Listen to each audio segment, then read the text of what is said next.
সুন্নাত ওয়াল জামাত কর্তৃক আয়োজিত ঢাকা প্রেস ক্লাবের সম্মুখে এই আজকের এই মহান মানববন্ধনে উপস্থিত আহলে সুন্নাত ওয়াল জামাতের আমাদের শ্রদ্ধাভাজন নেতৃবৃন্দ, উপস্থিত সতী মণ্ডলী, আসসালামু আলাইকুম ওয়া রাহমাতুল্লাহি ওয়া বারাকাতুহু। আমরা সবাই অবগত আছি, এতক্ষণ আমাদের বিজ্ঞ নেতৃবৃন্দদের বক্তব্যের মাধ্যমে আমরা জানতে পেরেছি আজকের এই মানববন্ধনের উদ্দেশ্য। সুতরাং এখানে লম্বা কোনো কথা নয়। বাংলাদেশ যেমন মসজিদের দেশ, পৃথিবীর মধ্যে 1 নম্বর মসজিদের দেশ হলো বাংলাদেশ, ঠিক বাংলাদেশ সুফিবাদী ওলি আউলিয়ার দেশ। সেজন্য এই ওলি আউলিয়ার দেশে ওলি আউলিয়াদের অনুসারী একটাই পথ, আহলে সুন্নাত ওয়াল জামাত। এই পথের যাদেরকে অনুসরণ করে আমরা চলি তারা হলেন আল্লাহর আউলিয়ায়ে কেরাম। এই ওলি আউলিয়াদের বিরুদ্ধে যে কোনো সময়ে যে কোনো লোক যে কোনো ষড়যন্ত্র করে থাকুক, সেই ষড়যন্ত্র এই দেশের সুন্নি মুসলমান, শান্তিপ্রিয় সুফিবাদী মুসলমানেরা এই দেশের মধ্যে সেই ষড়যন্ত্র বাস্তবায়ন করতে দিবে না। সেজন্য আমরা আল্লাহর আউলিয়াদের ব্যাপারে আল্লাহ কোরআনে বলেছেন, আলা ইন্না আউলিয়াল্লাহি লা খাউফুন আলাইহিম ওয়া লা হুম ইয়াহজানুন। সুতরাং আমরা সেই ওলি আউলিয়াদের অনুসারী, আমাদের হাতে অস্ত্র নাই, লাঠি নাই, আমরা সে সমস্ত কিছু দিয়ে রাজপথে আসি না। আমরা ওলি আউলিয়াদের অনুসারী, আর আল্লাহর আউলিয়ারা হলো বেলায়েতের অধিকারী। সেই বেলায়েতি শক্তি দিয়ে আহলে সুন্নাত ওয়াল জামাত চলে। এজন্য আমরা শান্তিবাদী সুফিবাদী মানুষ, আমরা মানববন্ধনে জড়িত হয়েছি। আমরা কোনো মিছিল, লাঠিচার্জ, আঘাত এই সমস্ত পথে আমরা বিশ্বাসী না। সেজন্য আমরা শান্তির সাথে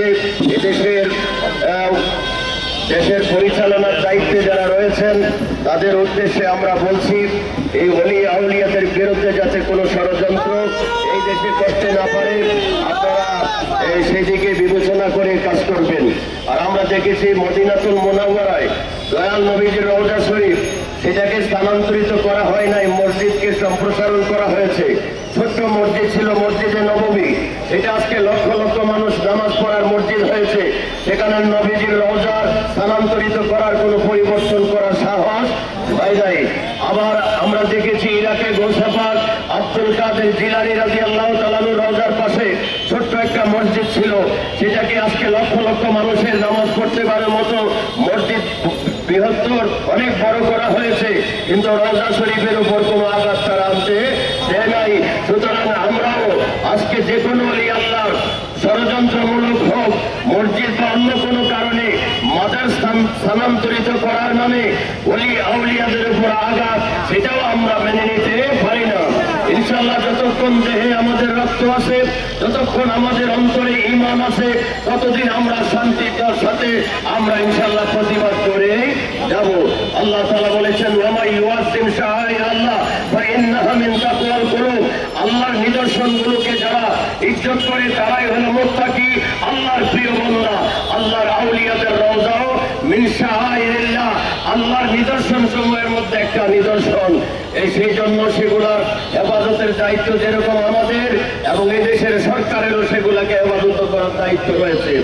আর আমাদের সুন্নিয়তের অন্যতম রণবীর আহলে সুন্নাত ওয়াল জামাতের সংগ্রামী সাংগঠনিক সচিব পীর মুফতি গিয়াসউদ্দিন তাহিরির বিরুদ্ধে যে ষড়যন্ত্রমূলক মামলা করা হয়েছে, সেটার আমরা আজকের এই মানববন্ধন থেকে পীর মশায়েখ ওলামায়ে কেরাম, ওলামায়ে আহলে সুন্নাতের পক্ষ থেকে আমরা তীব্র নিন্দা জ্ঞাপন করছি। এই উদ্দেশ্যে আল্লামা তাহিরির বিরুদ্ধে মামলা করেছেন, সেই দিন আল্লামা তাহিরি আমাদের সাথে ঢাকায় সরওয়ার্দী ঈদে মিলাদুন নবীর মাহফিলে ছিলেন। সেই জন্য আমরা বুঝতে পারি এটাই মামলা করা হয়েছে ষড়যন্ত্রমূলক। বাতিলপন্থীরা আমাদের সুন্নিয়তের নেতৃবৃন্দ যখন এই দেশে সুন্নিয়তকে নিয়ে সামনের দিকে অগ্রসর হচ্ছেন, সেই সময় তারা বিভিন্ন পায়তারা তারা করছেন, তাদের শক্তি দুর্বল হচ্ছে, সুন্নিয়তের শক্তি ঐক্যের সাথে বৃদ্ধি হচ্ছে, এই জন্য তারা ষড়যন্ত্র করছে। আমরা সেটা তীব্র নিন্দা জানাই এবং প্রত্যাহারের জন্য আহ্বান জানিয়ে আমার বক্তব্য শেষ করছি। আসসালামু আলাইকুম ওয়া রাহমাতুল্লাহি ওয়া বারাকাতুহু।